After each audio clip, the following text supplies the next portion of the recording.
इससे पहले वाला वीडियो में हमने आपको बताया था कि जीरो एक ऐसा अंक है जिसका आंकिक मान और स्थानीय मान दोनों बराबर होता है।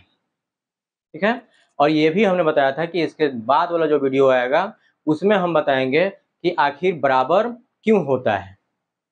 तो उसमें तो हम आंकिक मान पढ़े थे लेकिन स्थानीय मान नहीं पढ़े थे। इस वीडियो में हम आज स्थानीय मान पढ़ेंगे, उसके बाद हम समझेंगे कि जीरो एक ऐसा अंक है जिसका स्थानीय मान और आंकिक मान दोनों बराबर क्यों होता है। चलिए पहले देखते हैं यहाँ पे हम के स्थानीय मान यानी कि प्लेस वैल्यू क्या होता है। तो मान लीजिए यहाँ पे दो हमने दिया है प्लेस वैल्यू में, एक ऑप्शन नंबर ए और एक दूसरा है ऑप्शन नंबर बी। ए में है बिना पॉइंट वाला और बी में है पॉइंट के साथ में, दशमलव के साथ में, नहीं दशमलव वाला। तो पहले पढ़ते हैं बिना पॉइंट वाला, बिना दशमलव वाला। 5689 में ये जितने भी अंक हैं यानी 4 अंक ये है संख्या 5689 और इसमें एक एक अंक का हम स्थानीय मान पढ़ेंगे। तो चलिए मान लीजिए 9 का स्थानीय मान अगर पूछा जाए, 5689 में 9 का स्थानीय मान पूछा जाए तो जिसका भी पूछा जाएगा तो उससे पहले हम देखेंगे कि वह किस स्थान पर है और उससे उसको हम गुना कर देंगे। वह किस स्थान पे है, वह अंक किस स्थान पे है, गुना करने पे उस स्थान का जो वैल्यू आएगा उससे गुना करने पे जो रिजल्ट आएगा वही उसका क्या होगा, स्थानीय मान होगा। जैसे 9 का स्थानीय मान 5689 में, तो 9 का स्थानीय मान तो 9 में गुना होगा। देखिएगा 9 किस स्थान पे है, तो आप काउंटिंग करते हैं, गिनते हैं कि कौन किस स्थान पे है। तो इकाई, दहाई, सैकड़ा, हजार, 10,000, लाख, ऐसे ही आप बढ़ते हो आगे तो वही देखेंगे यहाँ पे इकाई यानी 9 जो है ये इकाई स्थान पे, इकाई का मतलब होता है 1, तो 9 में 1 से गुना करेंगे मतलब 9,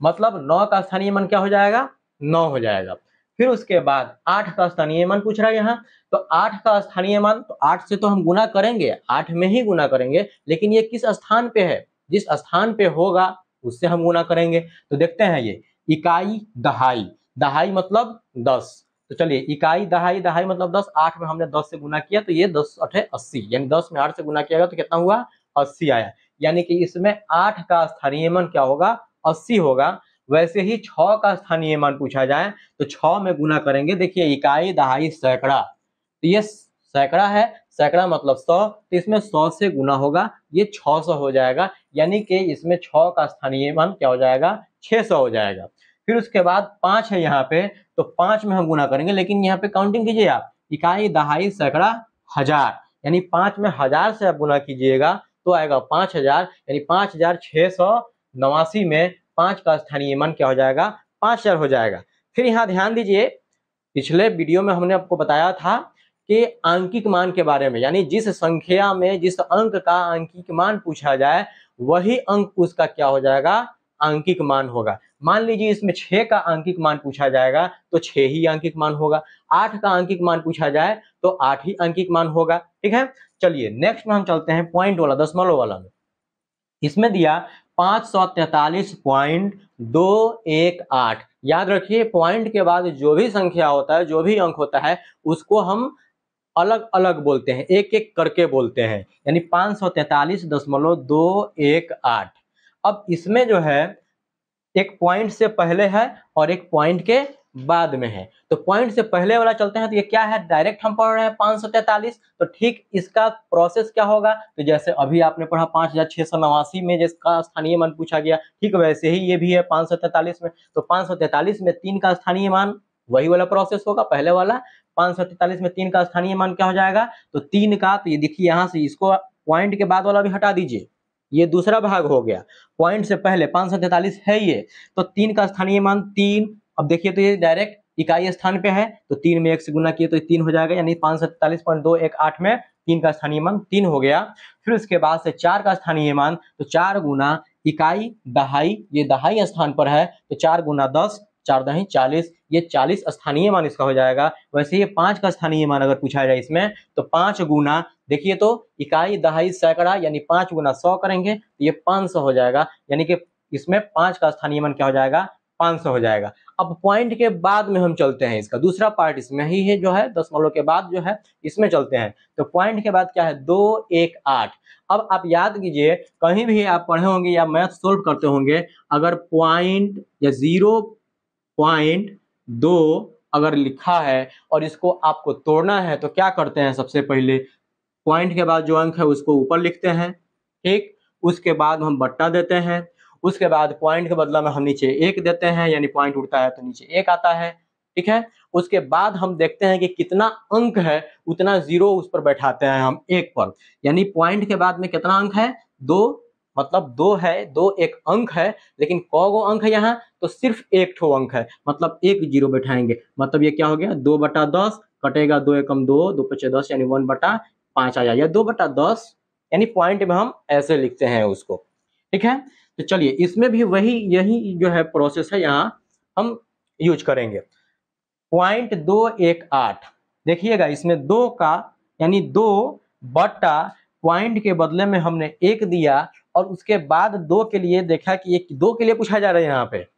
तो 2 के लिए पूछा जा रहा है 0.2 के लिए, तो 2 यहाँ पे देखेंगे इसके बाद से कितना अंक है, तो 1 अंक है, तो 1 0 हम बैठा दिए, तो ये 2/10 आया, और 2/10 यानी 10 जो होता है उसको हम दशांश बोलते हैं, यानी 2/10 यानी 2 दशांश। वैसे ही 1 के लिए अगर लिखते हैं हम, तो 1 का यहाँ पे स्थानीय मान पूछेगा तो पॉइंट से आप काउंटिंग कीजिए, तो पॉइंट के बाद 1 तो हम लिखेंगे ऊपर, यहाँ पे देखिए 1 तो लिखेंगे ऊपर में, लेकिन पॉइंट के बदले में नीचे 1 आएगा, उसके बाद पॉइंट के बाद देखिए वहां तक कितना अंक हो रहा है, तो देखिए तो 1 तक 1 2 यानी 2 अंक हो रहा है, मतलब 2 ठो 0 हम बैठाएंगे, तो 2 0 हम बैठाए तो 100 आया, और 100 के लिए क्या होता है शतांश होता है, तो 1/100 हुआ, तो इसको हम बोलेंगे 1 शतांश। वैसे ही आया यहाँ पे, उसके बाद 8 है, तो 8 के लिए हम लिखेंगे, यानी पॉइंट 8 हुआ ये, तो 8 के लिए हम लिखेंगे 8 बट्टा पॉइंट के बदले में हम यहाँ 1 डालेंगे, और 1 के बाद काउंटिंग कीजिए, यहाँ पे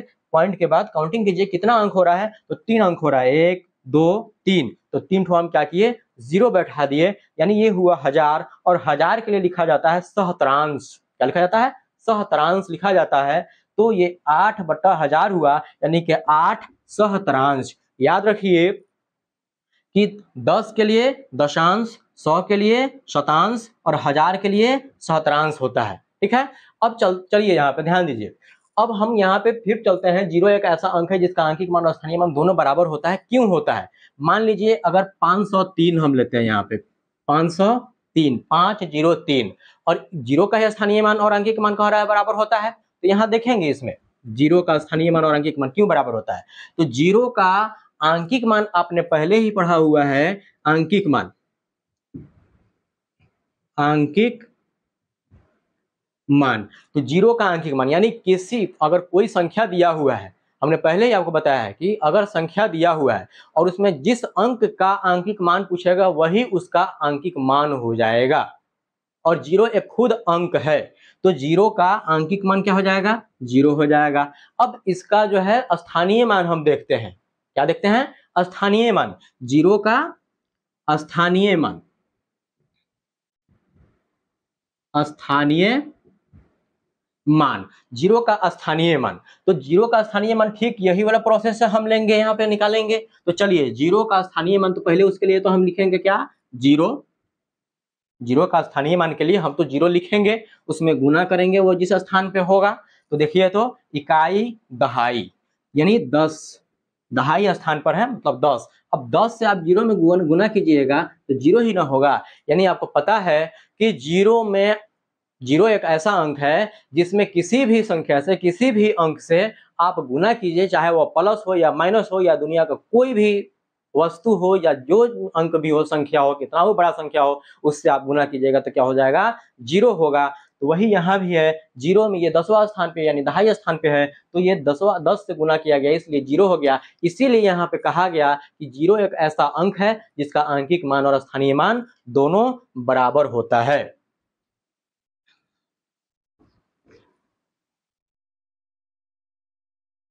इसके बाद आता है अवरोही क्रम,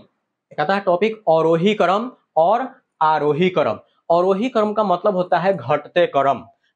घटते क्रम मतलब बड़ा से छोटा, बड़ा से छोटा की तरफ बढ़िएगा तो वह घटते क्रम कहलाएगा। और आरोही क्रम का मतलब होता है बढ़ते क्रम, मतलब छोटा से बड़ा, मतलब छोटा से बड़ा की तरफ बढ़िएगा, छोटा से बड़ा की तरफ बढ़िएगा तो वह क्या कहलाएगा, आरोही क्रम कहलाएगा। अब देखिएगा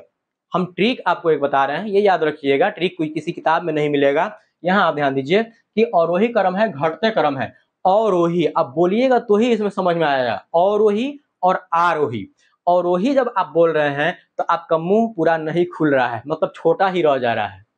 मतलब यह घटते क्रम है। और आरोही बोलकर देखिए, आरोही, आरोही बोलने के लिए आपका मुंह आ हो जा रहा है, बड़ा हो जा रहा है, ठीक है, क्या हो रहा है, मुंह बड़ा हो रहा है, मतलब मुंह बड़ा खुल रहा है। आरोही मतलब बड़ा हो रहा है, मतलब बढ़ते क्रम हो रहा है, याद रखिए, बोलिए, बोलने में ही है, आरोही क्रम, मतलब बड़ा, मतलब बढ़ते क्रम, और अवरोही में मुंह आपका नहीं खुल रहा है, छोटा ही रह जाए, मतलब घटते क्रम, ठीक है। तो चलिए बड़ा से छोटा की तरफ, मान लीजिए 5 4 3 2 1 घटते जा रहा है, 5 उसके बाद छोटा 4 उसके बाद छोटा 3 उसके बाद छोटा 2 उसके बाद 1, यानी कि यह घटते क्रम में हो गया बड़ा से छोटा, अवरोही। फिर उसके बाद आरोही क्रम, क्या, आरोही क्रम, तो बढ़ते क्रम हुआ, मतलब बड़ा,